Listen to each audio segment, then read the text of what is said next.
নমস্কার, কেমন আছো সবাই? আশা করি ভালো আছো। আমার নতুন একটি ভিডিওতে তোমাদের সবাইকে ওয়েলকাম।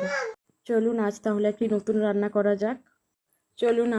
বানানো যাক মুসুর ডাল দিয়ে তড়কা।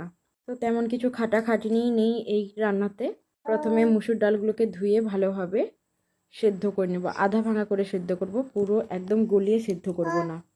এরপর কড়াইতে সর্ষের তেল গরম করে রসুন, আদা, কাঁচা লঙ্কা কুচি দিয়ে দেব, দিয়ে ভালোভাবে ভেজে নেব।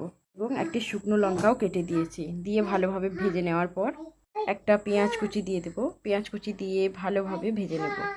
পেঁয়াজ কুচিটা ভালোভাবে ভাজা হয়ে গেলে ওর মধ্যে কেটে রাখা কুচি কুচি করে টমেটোগুলো দিয়ে দেব।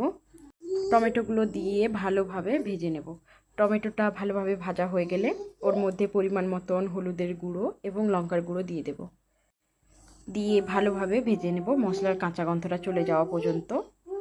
মশলার কাঁচা গন্ধ চলে গেলে দুটো ডিম ভেঙে দিয়ে দেব, দিয়ে ভালোভাবে মিশিয়ে ভুজিয়া মতন করে নেব। এখানে আপনারা অন্য একটি প্যানে ডিমটা ভেজেও দিতে পারেন। ডিমটা ভালোভাবে ভুজি হয়ে গেলে ওর মধ্যে আধা সেদ্ধ করে রাখা মসুর ডালগুলো দিয়ে দেব। ডিমটা দেখো ভালোভাবে ভাজা হয়ে গেছে। ডিমটা ভাজা হয়ে গেলে ওর মধ্যে আমি সেদ্ধ করে রাখা মুসুরের ডালগুলো দিয়ে দেব।